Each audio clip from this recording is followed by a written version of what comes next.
child was a gift. It's something that will remain in my life till I die. I still break down. I still feel the pain. When I look at other young people growing up successfully, it always reminds me that, oh, Dami could have been a doctor. Welcome back to my YouTube channel. In today's video, I'm going to be talking about Damilola Taylor. Damilola Olufemi Taylor was born on the 7th of December in 1989 in Lagos, Nigeria, to Richard and Gloria Taylor. He attended Wisdom Montessori School in Ikosi, Ketu, Lagos. His dad and mom got married in the United Kingdom and gave birth to their first child, Bemi, there. And in the year 2000, Bemi had a severe type of epilepsy, and the family decided to fly back to the United Kingdom for better treatment because Nigeria was lacking a lot that time. So Richard decided to stay in Nigeria with Damilola, while his wife would travel with her other two children. But Dami begged his dad that he wanted to go. His dad agreed that we would spend 3 months and be back in Nigeria, and they all agreed to that. So in August of 2000, they moved to Peckham in South London. Damilola was enjoying his stay. He took advantage of the better opportunities there, and he didn't want to go back to Nigeria. He attended Olivia Goldsmith Primary School, coming from a place where he had no access to the internet. But now in the UK, in his school, he could use the computer. He loved going to the library to use the computer. He was very serious. He was a very serious child, and he wanted to be a doctor. Dami had all this behind his mind, from his upbringing from Africa. He wanted to take advantage of the opportunities here, but unfortunately he was deprived of that. It's something that will continue to remain in one's life till the end. Peckham used to be like a place for poor people back in the 2000s.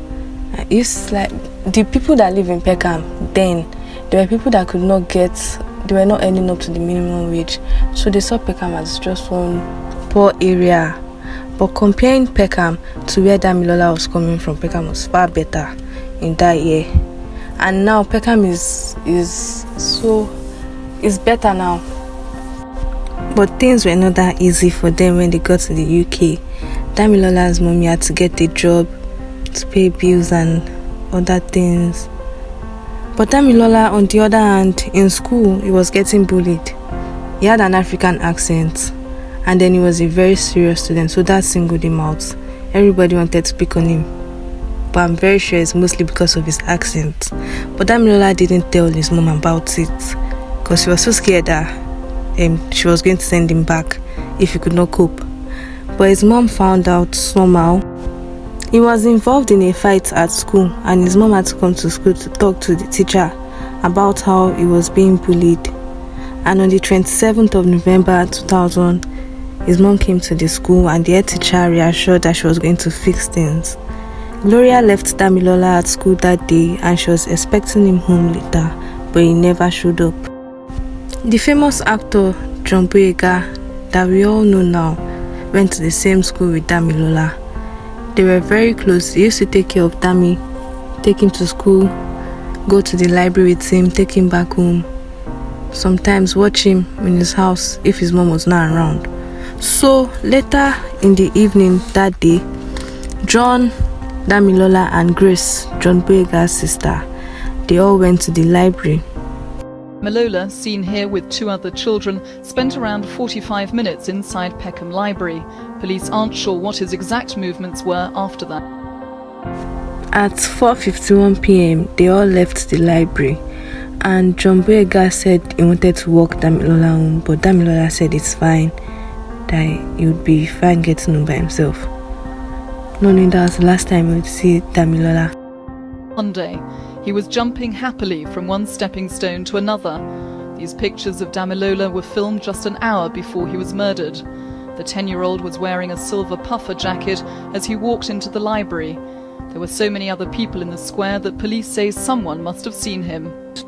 Damilola. He was making his way to the North Peckham estate when he was attacked and stabbed with a bottle on his left thigh.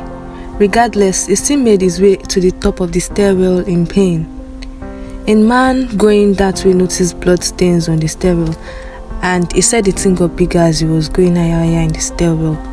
He decided to follow the trail, and at the end of the stairwell, he found Damilola with his head on the last step. Damilola was so close to his house. From the top of that stairwell to his house was not like up to 20 minutes again, it was very close. He was still alive when the man found him, and the man decided to call the police. Damilola's last words were, I'm okay. He told the man that he was fine. Can you send an ambulance to Blake's Road? Blake's Road? Road. Yeah, what area? Off Southampton Way, SE15. SE15? Yeah, SE15, yeah. It's a boy bleeding to death. Right. He's actually bleeding to death. This boy is approximately about 12 years of age. He has lost a hell of a lot of blood. Yeah, how has he done that? What's happened? We do not know, sir. We just come out and found him on the staircase. He tried to climb up with his falling. Right, where's he bleeding from? He's going. He's in a real Where's he bleeding from? We cannot tell. Damilola sadly passed away at 5:47 p.m. that day. His mother decided to go and look for him when she didn't see him. So she took the normal route Damilola would have taken. That was when she got to this stairwell and she saw police and different people there. She asked somebody and the person told her a young African boy was stabbed and killed there. Gloria said she knew it was Damilola immediately she heard that.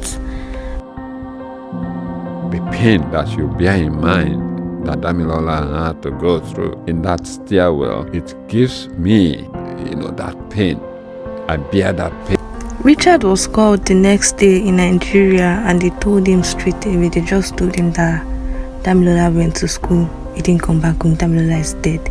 He said he fainted when he heard that. He got to the UK in some days and a memorial was held for Damilola a day before his 11th birthday, and now he's buried at Plumstead Cemetery.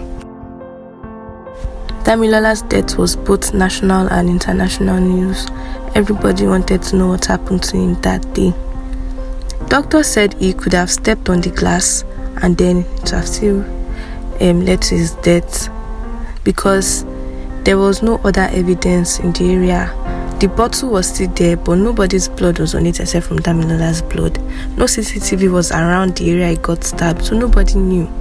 And they tried to ask people, police tried to ask people around the area if they saw anything, but nobody was willing to talk, and I'll tell you why. The UK is very known for knife crime and gang fights, and back then, in 2000, in Peckham, when Damilola was killed, there was a gang called the Peckham Boys. Famous rapper Giggs was a member of the Peckham Boys before he left Peckham. So that was why nobody wanted to say anything. Anybody they would ask would just shut their door.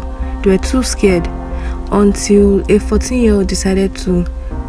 She came forward to the police and she said she was there and she saw Damilola being stabbed by 2 other boys around his age. So finally they had something to work on in this case now. 11 young boys were arrested based on the claims that the girl made, but the police had no other evidence. They searched their houses, they searched them, nothing.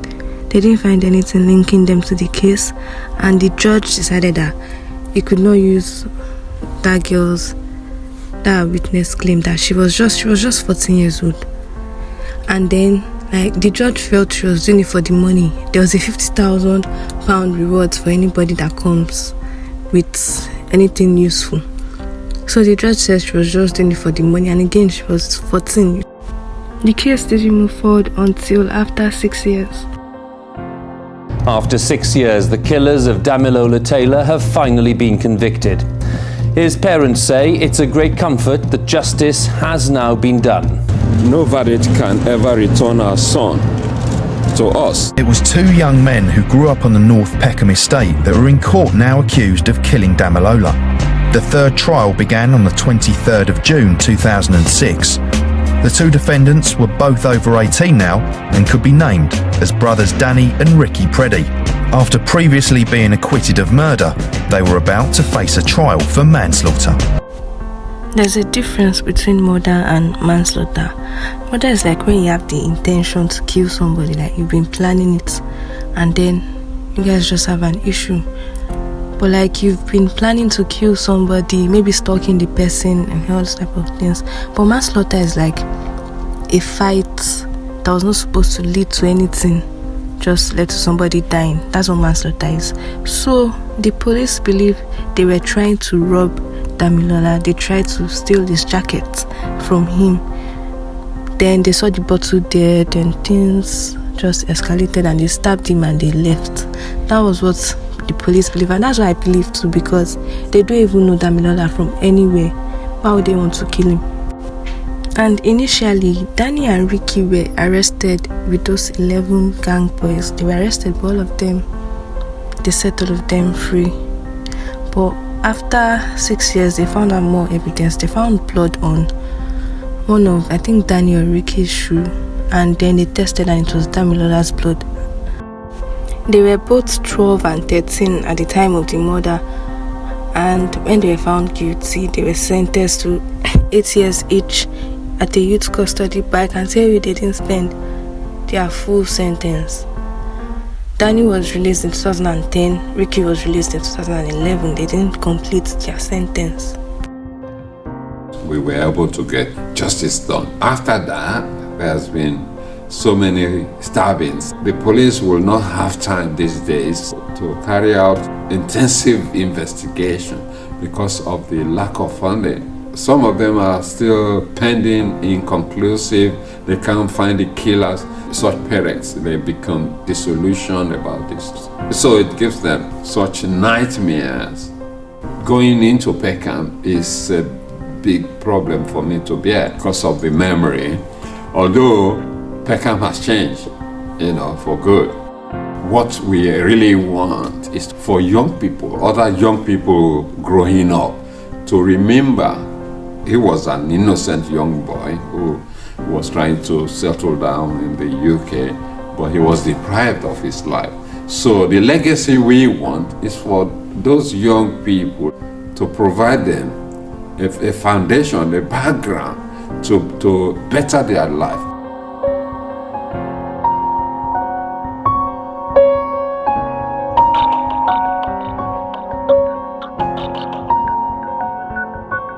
This is not time for blame, this is time for hope. Before now, the young people will see a lot of injustice being perpetrated on them. We do want to organize programs for them which will encourage them to come back, with hope. You can imagine those set of friends that were with him during that period. They've all grown up now and they all worked hard. Take an example of John Boyega, Yinka Bokini, and many others like that who were all living together in Peckham at that time. I'm so proud of them. The aspiration that Dami had was to bring hope. He even wrote his poem about his aspiration to become a doctor. No parent that will experience what we experienced will just forget about it because this child was a gift. I'll just pray that these young people will learn lessons that way, they think before they act.